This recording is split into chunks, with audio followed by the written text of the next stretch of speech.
This is the Last Minute Blues Podcast with Jeff Burton, Donny Fandango, and former Blues defenseman Jamie Rivers. Powered by Together Credit Union, empowering you to achieve your financial goals. It is the Last Minute Blues Podcast. Donny Fandango, Jeff Burton, Jamie Rivers. The boys are back after, it was just Jamie and I last week, which was fine. But Jeff, you missed it. Oh, man, I missed doing it too, you guys. It just wasn't the same. It was not the same. I can't believe you guys did it without me. All right. I'm sure it was a train wreck. So let's just get this out of the way. It probably was, truthfully. No, it was fantastic. Right. I listened. Let's get this out of the way. Kind of. All right. There is no reason for anyone to have anything really pissy to say about the game last. Let me rephrase. Donny, they lost 6-2. I understand. You're happy with that? No, I understand you could be unhappy with that very much. But you're coming back to St. Louis with the series tied, a game apiece. You knew this wasn't going to be an easy go-round. Right. You know this Minnesota team isn't ready to pack it in. So I just think we're coming back kind of where we needed to come back to, right? Take a deep breath and know that you split there. You know, a series like this, a lot of times you'll have a clunker. Maybe that was it. And you got it behind you, and really now you have home ice advantage. The big question here is the big issue. What I'm hearing. Hold on. I cannot wait. believe Can you just let us build it up before you tear it down? Right, exactly. Right. Before you smash us. I think the big issue here, Jeff, before we bring Jamie into the conversation, is the injuries to the D. Here. Yeah. The injuries to the D could obviously be something that changes up the series. All right. Jamie, hi. Hello. Welcome to the podcast. No, I'm just, I mean. We're nailing it, aren't we? No, we come in here all the time, and you guys are, bleeding blue, and Donnie, he wants to go to Nashville and just fight everybody, and he hates the, Still do. And we're okay with a 6-2 loss. Like, it's okay. Oh, we did good. Everybody gets a ribbon?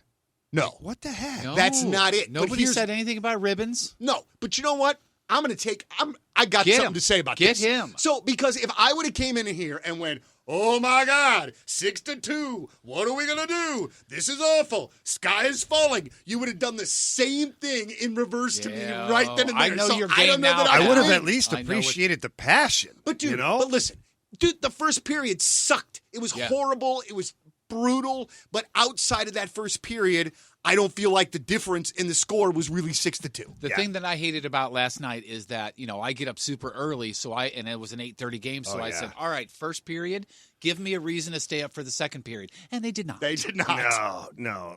Yeah, those start times suck. It's terrible. Shame on you, NHL, for doing that. But anyways, no, in all seriousness, guys, it is what it is. You go on the road against a team like that who has been one of the best teams in the NHL at home, and in their last 16 games at home, they were 14-1-1, and you got a victory in game one. It was a good victory. You took advantage of situations, specifically on special teams. Then you handed it back yesterday.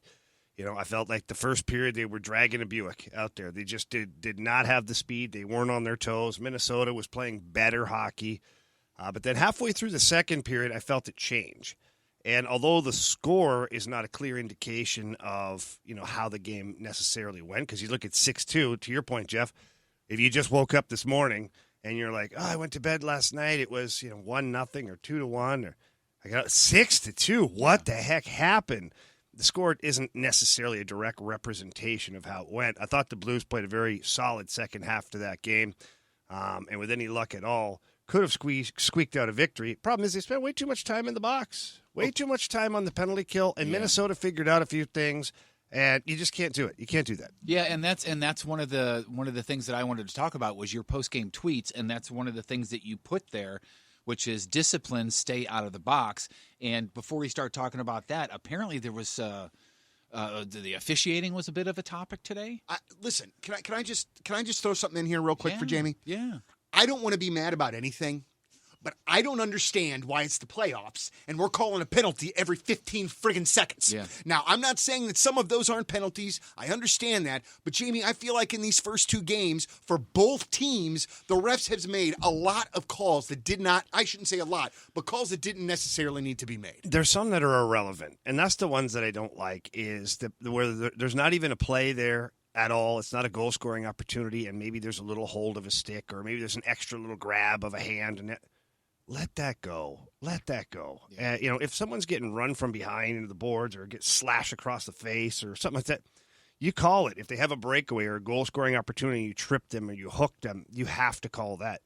A lot of this stuff, man, I'm looking for the calls. I'm like, geez, that's really what he called? And that's the penalty? Yeah. And you guys know what's going to happen. You know it's not going to be like this. No, they're going to tuck the and whistles round away. And this is what I tried to explain yesterday on the Fast Lane is the inconsistency of it becomes frustrating for the players because you'll have first two games like this, and then halfway through a series when it's like a tight series, let's say the Blues and the Wild are 4 games in and it's 2-2. All of a sudden the referees are like, hey, you know what? Let's let the players sort this one out. But then it changes. You don't know what you can and can't get away with. Correct. All of a sudden it changes on you, and you're like, oh, well, what now? And so what was a penalty in Game 2 is no longer a penalty in Game 5, and that's when frustrations mount, and that's when craziness can happen. I think we covered this already, and you answered this, but is it the same officiating crew for all the games or no? It's not, and I'm torn with that, okay? Because one half of me wishes it was just the same crew.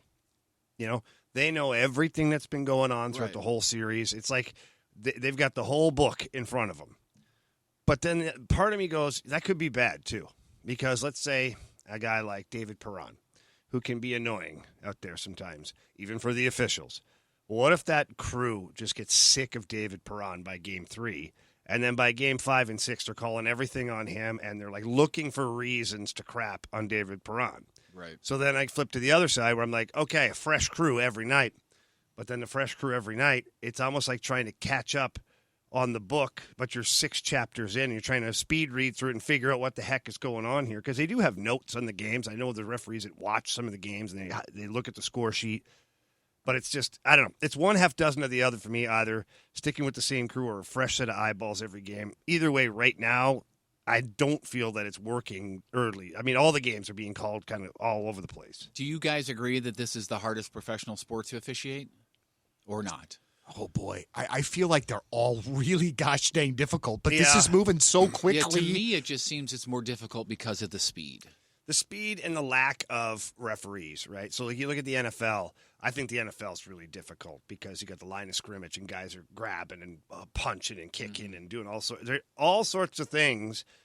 But you've got several referees all over the place. You've got the line judge, the side judge, the back judge, the umpire. Like you've got all the people everywhere and they see an infraction, out comes the flag. Where in hockey, you've just got the 2 guys, and the speed of the game consistently is very, very fast. And sometimes it's hard to decipher if it's something that's done on purpose, accidental. Like Tyler Bozak yesterday, they got called for a trip on Tyler Bozak. The guy kind of clipped him, but then Bozak went to put his skate down and like kind of toe picked and tripped and fell, and the referee called a penalty. When you look at it in real time, it looks like, oh my God, what a trip. Good call. You look at it in slow motion, like, oh boy, he really didn't trip him. I kind of feel like it might have been happening to Falk a little bit last night with that referee crew. Well, that's kind of the guy I was referencing when he called for a holding. He pins him up against the wall, which you're supposed to do, and the guy tries to shimmy down the wall. And so for a split second, it's kind of a hold because then Justin Falk like readjusts and he comes back again with like the palm shove into the boards. But for that one split second, it is technically a hold, but he releases it and the referee's like calling it. It's craziness. I don't know. I didn't like the calls. All right. So then back to what we talked about from the get-go. Mm-hmm. The whole defensive situation now. We had Nick Leddy, who was not able to play last night, Robert Bortuzzo, and I do not want to make light of it at all. That looked absolutely horrible. I don't know where he got the puck to the face, but I think they said it was somewhere near his eye. Yeah, it's probably the orbital bone. God. So you could just assume that Bobby Bortz isn't going to be able to play. How does this defense make it through, man, with Callie Rosen, with Mikkola, who, man, they were just crushing that dude by the end of the game last night. He looked a little limpy, too. Well, here's a couple things. Let's break it down one by one here. Otherwise, we're going to end up all over the place. You're right. Which is where when I'm in charge, it goes all over the place. Thank goodness the voice of reason is here, Jamie Rivers. Yeah, I never thought I'd ever hear that. By the way, so he isolate Robert Bortuzzo. It's kind of a freak play. He goes down to block the shot. Ordinarily, like we didn't play with visors. I didn't play with a visor when I played, and I block shots all the time. There's an art to it. And Bortz is one of the best at it. He turned his head a little too late on this one. is when you get down, especially in front of the goalie, you're kind of in no man's land. You drop down and you got to turn your head. And, he would have got that in the back of the head, and that would have sucked too. Trust me, don't get me wrong. But he turned his head a little too late, and he got it up in the orbital bone. Having the visor on and all that probably helped him a little bit. I've had several pucks to the face, and it sucks. It doesn't feel very good. You know what's scary to me as a consumer and as a fan of hockey is a guy, especially when it's a guy as tough as him that blocks shots for a living, gets up and skates off right away. That's damn when right. You know something's Yeah, wrong. something's wrong. But it is also a good sign that he got up and skated True. off. Yeah, so to me, it's something to do. Maybe his jaw, his orbital bone, somewhere in that area. I guess time will tell. We'll figure it out. And then as far as the rest of the D-core goes, with Nick Leddy, hopefully that's a day-to-day thing. Chief says it's day-to-day. You desperately need that guy back in your lineup. Calle Rosen did okay. You fine. Nico Mikkola. The Big Fin, I thought he was okay. I didn't not like his game. What he needs to do, though, is just snap. He needs to just snap one time. Like, the game was out of control last night at one point. It was like 4-5-2, 4-1, 5-2. I forget the exact dynamic of it. And guys are still running him, and they're, like, shoving him to the ice and getting in his face. Dude, that's when you just turn and you make an example of someone. It doesn't have to be a tough guy. In fact, it's better if it isn't a tough guy. Grab somebody that's kind of like unassuming and just beat the wheels off them. This sounds like how you're supposed to behave in G-pop. It is. But it is, Jeff. You know what I mean? Out in the yard. If somebody comes after you, you got to throw, or else they're going to keep coming after you. Just keep pushing, right? I mean, it took Chris Pronger a while to get there. It did. It's a confidence thing, and it's an uneasy feeling sometimes to think, okay, I could get my ass kicked in front of all these people in the building, and all the people that are watching on TV, and getting your ass kicked does suck sometimes. Like, you feel it. You don't always feel it, but sometimes you feel it. I honestly, I remember early on in Chris Pronger's time here, at least, he was considered soft for how big he is. I remember making the jokes, oh, man, you check Pronger's mom once or twice, he may come after you. And by the time he was done, he was one of the hardest guys to play Well, with. yeah, he became one of the meanest guys. And that happened, I think it was 95, 96, that playoff run we had. And, he had this coming out party, and he figured out that he's 6'6", and, he put on some size, too. It comes with confidence when you build up some strength and some weight to you. But Mikola's got to push back, man. He's got to. Right now, it doesn't matter. They're treating him like a human piñata, and he's got to push back. And he's a tough guy. He's not used to it. It's not his first nature to be like, go after somebody. He is aggressive, go after and hit them and close them out. But then, like, when it comes time for, like, that moment where you just rip someone's head off, he doesn't go there. And it's not because he doesn't want to. It's just unfamiliar to him. Right? Who's in charge of telling him to do this? That's a tough part. Like, back in the day, the coach would be like, hey, you better figure it out, man. But you can't do that now. You can't go tell a guy, hey, go fight. Go put yourself in harm's way. Right. Sometimes your teammates can say something, just you skate over subtly or grab him on the bench. But, hey, man, if that happens again, you go for it. I got your back. Beautiful. And that way you're not telling him, hey, you should fight. Right. You'd say, you go for it. Like, if you do that, I got your back. And, like the young guys would always be a little bit nervous, and you say, hey, look, if you go after that guy and it gets out of control, meaning like the guy's beating the tar out of you, I'll just jump in. I'll take third man in. I don't care. Right. And, it'll end or whatever. Two guys go in, or there's ways to get around it. And like I said, this is not the end-all, be-all to the series. But if Nico Mikkola is going to play a regular role in this whole thing, which he might have to. He's probably going to have to. You have to have the opposition fearful of when he's on the ice. All right, I'm asking this question, and I'm not asking this question because I think this is what we should do. I'm just asking this question to be a responsible podcaster about the St. Louis Blues. Is there any thought at all about switching goaltenders for tomorrow? I'm not advocating. I think Husso should be the guy. I'm just saying you give up 6 goals, even though one of them's an empty netter. Anything there? No. Nope. He was so great in game 1. Well, what would be the reason is what I would say. Is like, if you looked at the game last night and you're like, oh, boy, he sure would like to have those goals back. There really isn't. No. He was hung out to dry on a couple. The one where the puck's bouncing around the crease behind him, like the one-timer across the crease, like there's not a whole heck of a lot he can do. Yeah. I think that if that was the case, Craig Berube would have maybe put Binnington in at the end of the game yesterday and then said, okay, experiment A is over. We're going to go with Jordan Binnington now. I don't see that happening. I don't see the reason for it to happen. Right. And speaking of goalies, one of your tweets post-game was also that Fleury looked good but never looked 100% comfortable. Keep shooting. So explain that, and also how do you know when a goalie doesn't look 100% comfortable? Well, the eye test for me is how much time do they spend in the blue paint and how much time are they sliding out of the blue paint. And so when I watched Marc-Andre Fleury in Game 1, he was sliding all over the place. And for a reference point for some of our listeners and for you guys too is in 2019 when Jordan Binnington was incredible, we used to talk about how quiet he was in the crease. What does it mean? It means it's limited movements to get the job done, and he's never out of position to make the second save. Marc-Andre Fleury is neither of those things. He's flying around out there. I mean, he is pushing left to right, selling out the farm, and then when it hits him, it goes wherever, and he's 3 feet outside the net, and he's pushing back, sliding back the other way, hoping he gets a piece of the puck. The puck hits him. It's exploding. There's 4 or 5 saves he made. He didn't even know he had the puck. He's looking around behind him. The puck is kind of under his pad. So when I watch him play, he's getting in front of the pucks, but it's not sustainable. Not, in my opinion, it's not sustainable to continue to have success when you're just throwing yourself around out there.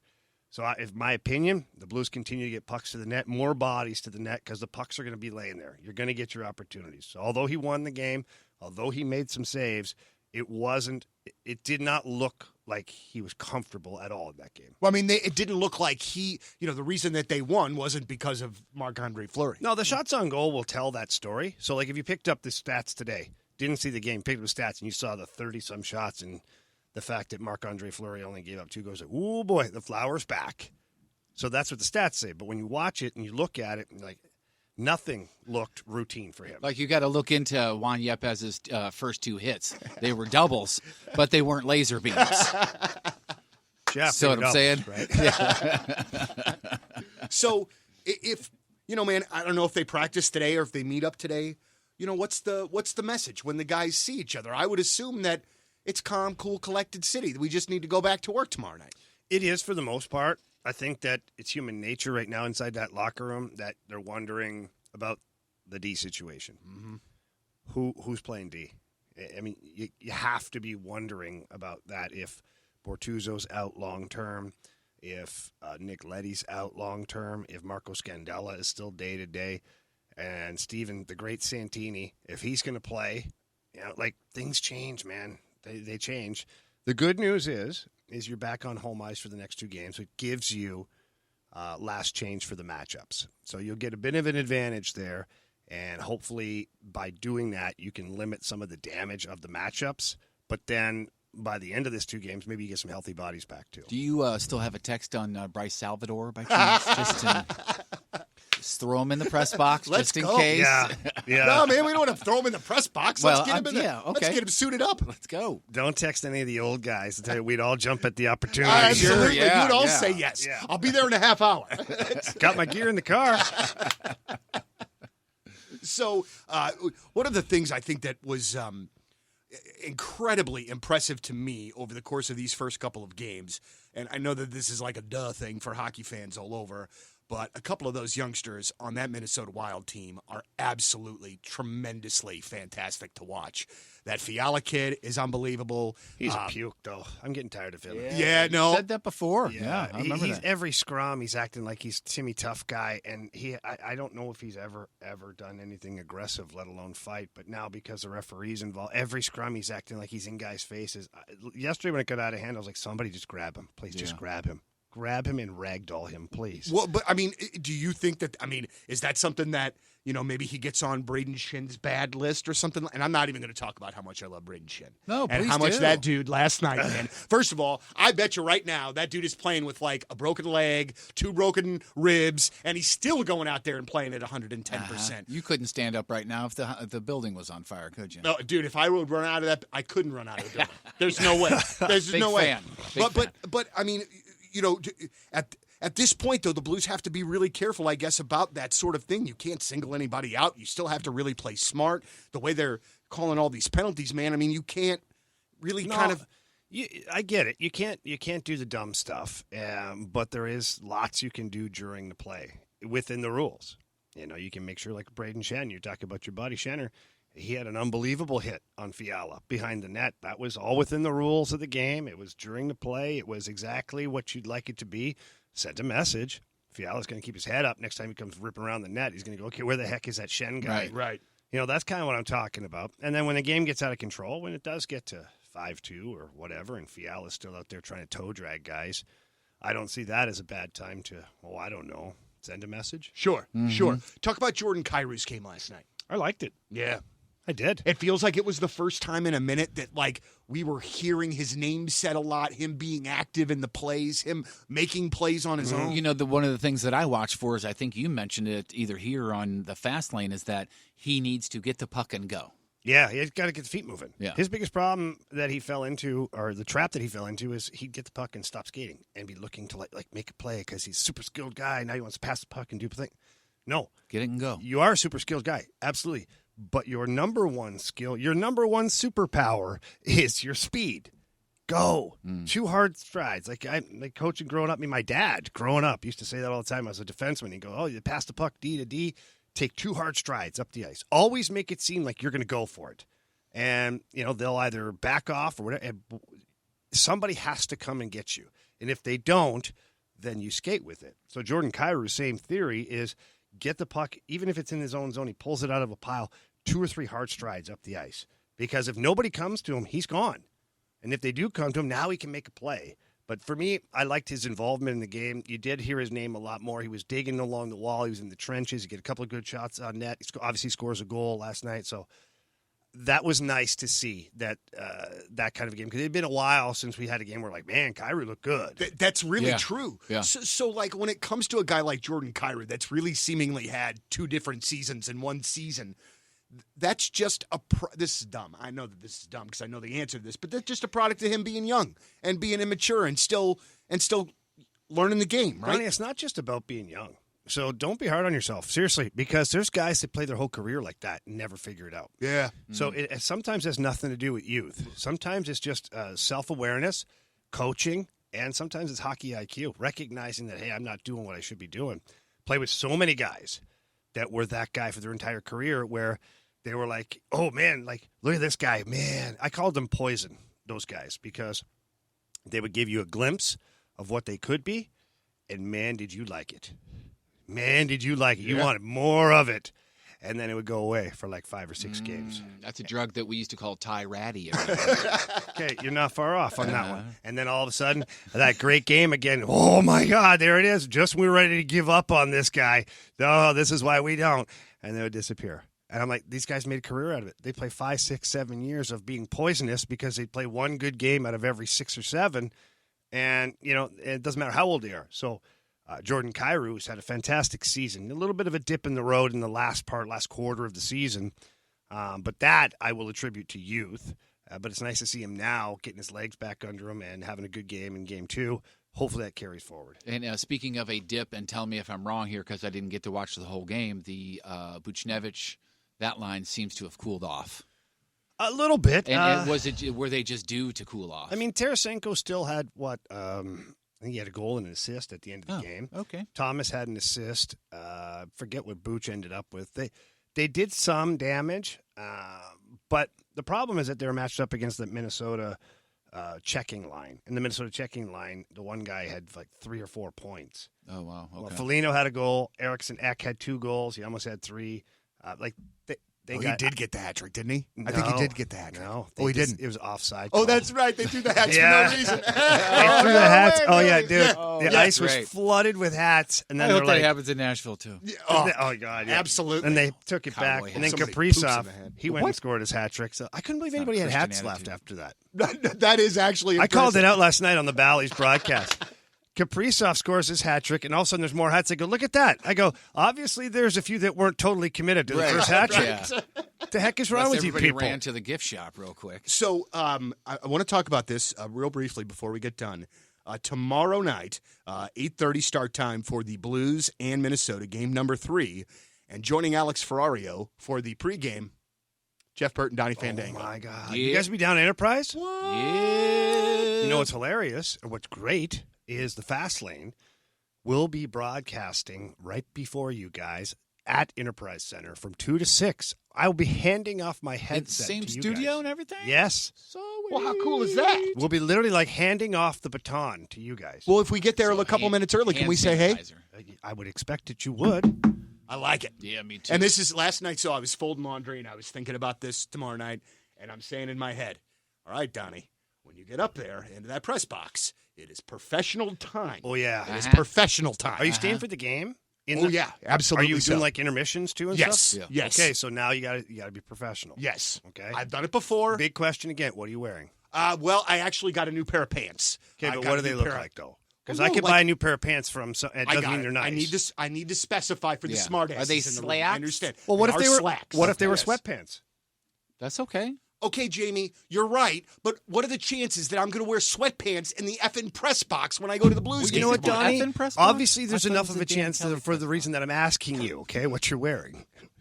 Dude, don't get us thrown off the thing. Before we, but I wouldn't. I'm just saying, I wouldn't be that Okay, guy. I derailed you. What are you wearing, Donnie? Oh no, man! I'm just gonna wear I got black slacks. I got a white dress shirt. I got black dress shoes. I might throw on a tie there. Oh, see, we went through this last time. Do yeah, we tie, about tie or not tie. We don't have to do the tie. We can just do the dress shirt with the. What about thing a over. bolo tie? Well, you beat me to it.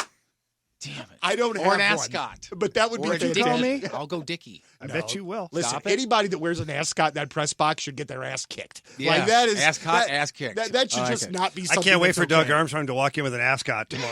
Dude, that's all right. Well, because I have seen it. So I think we've been up there 2 different times, and I have seen him up there both times. And I mean, you talk about the person that has the facial expression that you will not ever walk up to No. for any reason at all. Do you think It he is wonders? business. Do you think he wonders who the hell are these two up here? Oh, 100%. 100%, I don't blame him, and I feel bad Yeah, for it. You know they're what I too mean? old to be Kerber's kids. Let's see, maybe some of Joey's friends from college. all it is- I could see that. Yeah.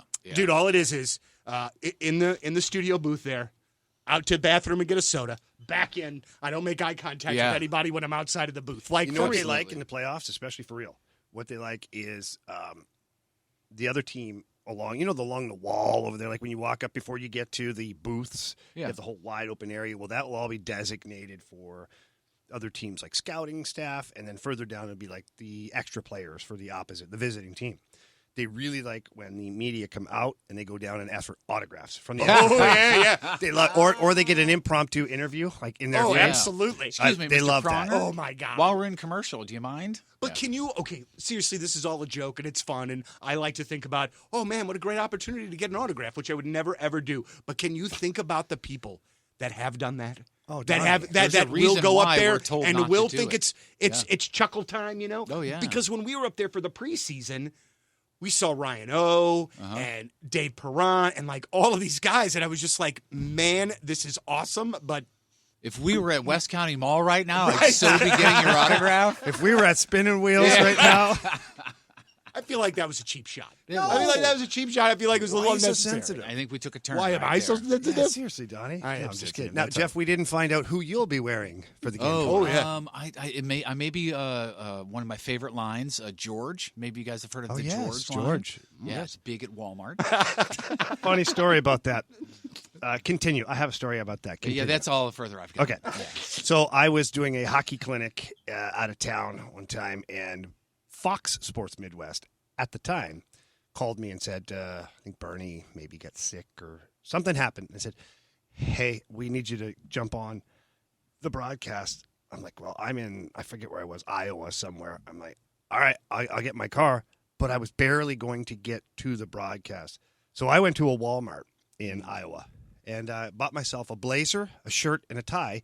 George from Nice. Walmart. Yeah, that's Because I was like, I'm not going to go to a real store. It's going to cost me an arm and a leg for something that I don't even care how well it fits. It just has to fit. I believe I'm wearing George's right now. Actually. And I went to Walmart, got a blazer, a white shirt. Can't screw up a white No, shirt, yeah, right? And it was very simple tie. Didn't even bother getting pants because I'm like, I'm just going to sit behind the desk. And I wore pants, just not. Was it the tie shirt combo and wrapped together? Wrapped together. No, I went independent for that one. Do they sell those like that there? Oh yeah, man. It's like plastic wrap, shirt and tie. I'm not joking. Yeah, No, I'm you've sure seen it at makes Kohl's, sense. right? Yeah, You've seen- absolutely. It's like literally Yeah. like buying a bag of chips. And Like, look at it's me crinkle, being crinkle, like, crinkle. Yeah. and look at me being the snooty guy that's Right. not going to buy his shirt and tie together. Who the hell am I? I Yeah, wear right. band T-shirts 6 out of 7 days in a week. But I wore it, pulled it off, and I think I may have left all of. Actually, I did. I left it all at the studio. Yeah. And just basically said, if anybody ever gets a stain on a shirt or their tie or forget something, this is Here you like go. community stuff now. So it's still down there. Man, Jamie Rivers, the giver. Yep.